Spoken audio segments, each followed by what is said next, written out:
Halo guys, balik lagi di channel HP Bae. Langsung aja, di video kali ini aku mau sharing tipis-tipis sama kalian untuk ngomongin suka duka pakai Itel S23. Ya kurang lebih aku udah pakai HP ini selama 1 mingguan guys. Bisa dibilang HP ini lagi rame lagi, apalagi sekarang lagi muncul varian terbarunya yang internal 256 GB, RAM-nya 8 GB. Harganya cuman 1.599.000. Gila nggak sih? Untuk unitnya yang akan aku bahas sama kalian itu varian yang sebelumnya, itu RAM 8 GB, internal 128. Ini juga menarik banget karena harganya cuma 1,4 jutaan. Boleh banget video ini ditonton sampai akhir guys, apalagi buat kalian yang ada rencana buat beli HP ini. Oke guys, sekarang aku akan bahas dari segi sukanya dulu. Yang pertama, suka dengan HP ini adalah dari segi desain dan body. Dari segi frame, HP ini sudah punya frame yang mengkotak ala-ala tren HP zaman sekarang. Terus modul kameranya juga unik yang ngebulet. Pada umumnya sekarang sih masih jarang HP punya frame kamera yang ngebulet modulnya gini guys. Dan ini jadi punya karakter nih si Itel S23. Meskipun kayak dipakein casing nih, misal kita tim casing, tetap kelihatan tuh dari belakang HP ini tuh Itel S23 dengan modul kamera lingkarannya gitu guys. Kayak semisal iPhone, waktu dipakein casing juga kelihatan iPhone dengan kamera bobanya gitu. Kalau Itel dengan modul kamera yang bulatnya gitu. Terus aku juga suka dengan back cover yang unik. Ada tampilan glossy di luar modul kamera. Terus ini juga dari matte, ngedoff gitu. Ini anti fingerprint dan dipegang juga nggak licin.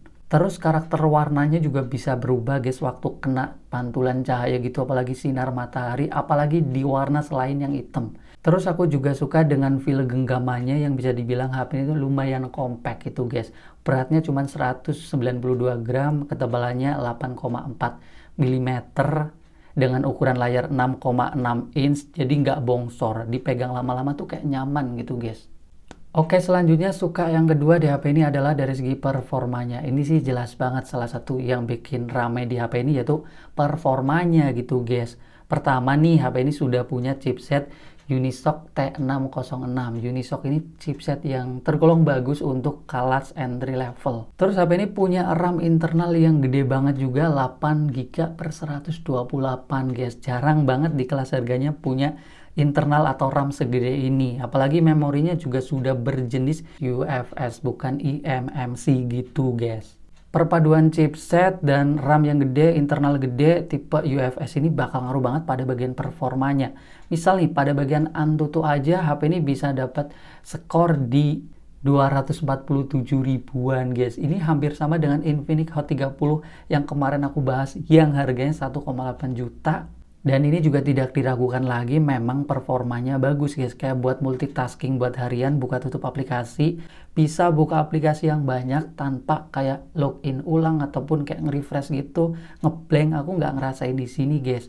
Multitasking aplikasi cukup banyak, buka tutup itu berasa lancar. Terus kalau ngomongin buat main game, nah ini sesungguhnya performa HP ini. Ada 3 game yang aku cobain. Untuk Mobile Legends bisa settingan grafis rata kanan tergolong nyaman guys. Aku nggak ngerasain kayak patah-patah atau frame drop yang parah di gamenya gitu. Bisa dibilang main lama-lama pun aku ngerasain kayak performanya stabil gitu guys buat ML. Buat PUBG aku juga ngerasain HP ini bisa dibilang oke lah. Dengan settingan grafis smooth ultra gitu, performa gamenya masih lancar. Palingan cuman sensor gyroscope doang yang masih virtual atau software gitu, jadi agak delay-delay, tapi itu wajar di kelas harga segini. Terus yang paling gokilnya HP ini bisa ngejalanin Genshin Impact ya, dimana HP di kelasnya buat main Mobile Legends aja masih banyak yang kayak patah-patah gitu. Nah, aku pengalaman pakai Genshin Impact di HP ini dengan settingan grafis terendah ataupun rendah gitu masih oke lah. Memang nggak semulus kayak Helio G99, tapi ini udah nyaman lah. Jarang ngerasain kayak patah-patah yang parah gitu. Gamenya masih bisa dibilang mulus-mulus aja meskipun settingan grafis rendah.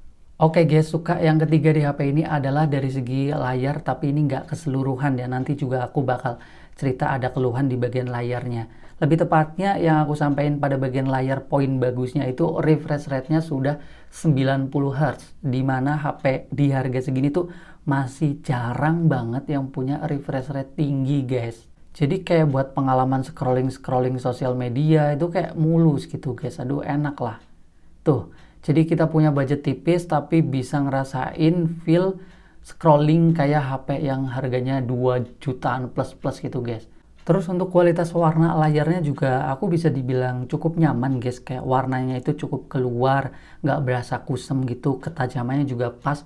Yang 720p memang, tapi ya masih oke lah. Jadi buat harian, buat scrolling sosial media, buat nonton-nonton, tergolong udah cukup bagus lah. Oke guys, selanjutnya suka yang keempat di itel S23 ini adalah dari segi baterainya yang tergolong awet. Kapasitas baterainya memang ini udah kayak tren HP zaman sekarang ya, memang rata-rata udah 5000 mAh.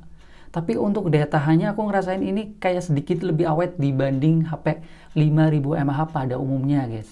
Ya, untuk pengalamanku pakai HP ini dari baterai 100% ke 10% tanpa di charger, screen on time-nya tembus di 8 jam 11 menit. Ini bagus banget, dimana baterai 5000 mAh rata-rata yang aku cobain tuh screen on time di 6 jam gitu atau 7 jam tembus udah tergolong awet. Ini 8 jam. Ini bener-bener mantep. Jadi dari daya tahan baterainya ini tergolong awet guys. 5000 mAh-nya. Oke guys, suka yang kelima di HP ini adalah dari segi fingerprint sama face unlock. Dan dimudahkan dengan fitur fingerprint yang sudah di samping. Dimana di brand lain juga masih jarang yang fingerprintnya sudah di samping. Terus performanya juga tergolong kenceng sih di harganya gitu guys. Terus aku juga suka dengan face unlock-nya yang tergolong kenceng guys. Jadi semisal aku nih kayak nyeting fingerprintnya cuma di tangan kanan pada bagian jempol, di jari yang lain enggak.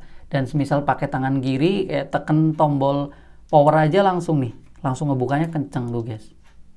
Jadi ini enak lah, ini kepakai banget kayak jempol lagi nggak nganggur atau jari kita lagi yang ada fingerprintnya nggak bisa nempel gitu ya, udah tuh nyala kenceng guys. Oke guys, tadi aku udah ngomongin ada 5 yang aku sukai di HP ini. Sekarang aku bakal ngomongin pada bagian dukanya yang cukup kerasa juga, kayak keluhan atau kekurangan di HP ini. Ini juga penting banget buat kalian yang mau beli HP ini. Siapa tahu kekurangan ini cukup berarti buat kalian dan dia mungkin alangkah baiknya harus diperhatikan dulu gitu kan. Ya, yang pertama kekurangan atau duka keluhan yang aku rasain adalah pada bagian layarnya. Tadi aku udah suka karena refresh rate tinggi, warnanya juga cukup oke. Tapi layarnya menurut aku ini kurang terang ya guys ya. Jadi waktu dipakai di bawah terik matahari atau di luar ruangan kayak kurang kelihatan gitu guys. Tapi untuk pemakaian indoor atau pemakaian dalam ruangan gitu sih masih nyaman-nyaman aja. Terus untuk brightness-nya juga nggak ada settingan otomatis. Jadi kita harus nyeting manual terus nih. Karena HP ini nggak punya sensor cahaya. Terus dari segi view angle layarnya juga kurang oke guys menurut aku. Ini cukup lemah sih, kayak waktu dilihat serong dikit kayak agak ngeredup gitu. Terus aku ngerasain untuk warna putihnya ini cenderung agak kebiruan gitu guys. Kayak kurang padat warna putihnya, kurang flat putihnya gitu guys. Dan di sini juga nggak ada settingan buat saturasi karakternya agak dihangatin gitu, nggak bisa. Jadi memang warna putihnya kayak kurang nyaman gitu guys di mata sih menurut aku. Tapi kalau udah pakai mode gelap sih aman-aman aja. Terus satu lagi pada bagian layarnya yang ini tuh kalau di setting mode refresh rate otomatis tuh biar ngehemat baterai nggak 90 Hz mulu, itu kan bakal nguras baterai. Tapi itu hanya bekerja di bagian UI-nya doang nih guys, kalian bisa melihat nih. Ini 60 90 fps tuh di bagian UI gini-gini doang. Tapi sayang kalau buat kayak sosial media kayak YouTube, ini refresh rate-nya nggak bisa tuh guys. Cuman 60 fps doang. Instagram juga guys, nih turun tuh. Nggak bisa refresh rate tinggi. Facebook juga, Shopee juga, banyak aplikasi sosmed kayak gitu. Jadi kita harus maksa HP ini buat refresh rate yang harus tetap tinggi 90 Hz. Biar dapetin feel scrolling mulus. Tapi kalau layarnya diem juga tetap 90 Hz gitu. Jadi memang agak nguras ke baterainya guys. Ini sih kayaknya faktor softwarenya doang. Soalnya kayak di Infinix Note 30 yang 2 jutaan ini udah enak banget. Refresh rate naik turunnya itu bekerja bagus banget. Tapi di HP ini enggak. Tapi wajar ya. HP 1 jutaan yang lain pengalamanku juga kayak gitu guys. Oke guys, selanjutnya duka atau keluhan yang kedua di HP ini adalah dari segi ngecasnya yang lama ya. Chargingnya yang memang di sini masih 10 watt aja. Meskipun sebenarnya udah keren dari portnya sudah USB tipe C. Dan informasi tambahan charger bawahnya juga 10 watt. Meskipun HP ini di charger pakai charger yang kenceng atau fast charging juga tetap aja hasilnya nggak kenceng guys. karena kemampuan ngecasnya masih 10 watt aja. Dan untuk pengalamanku ngecas dari baterai 1% ke 100% butuh waktu sekitar 2 jam 53 menit. Hampir 3 jam guys. Jadi memang agak sedikit sabar ngecasnya. Mungkin di brand lain ada lah kayak chargingnya sedikit lebih kenceng kayak 15 watt atau 18 watt di kelas harganya. Jadi itu kayak 2 jam udah full, tapi di HP ini kayak 3 jam hampir gitu. Oke guys, selanjutnya duka yang ketiga yang masih aku rasain kayak berasa kurang gitu adalah dari segi speakernya ya. Ya memang aku tahu nih HP harganya 1,5 juta nggak bisa ngarep speaker yang bagus-bagus banget gitu, enggak ya. Tapi di sini speakernya memang yang aku rasain dari segi volumenya itu agak cenderung kurang keras gitu. Ini kerasa banget waktu dipakai di luar ruangan, apalagi di tempat yang agak gemuruh, rame gitu, pinggir jalan, ataupun kita nongkrong di Indomaret gitu ya buat ngelihat konten-konten, ya speakernya kurang keras. Jadinya kita harus main volumenya itu bener-bener dimentokin mulu guys. Dan sayangnya kualitas speakernya juga berasa lumayan agak cempreng sih guys kalau menurut aku. Cempreng banget sih enggak, tapi ya suaranya kecil gitulah, kurang lantang.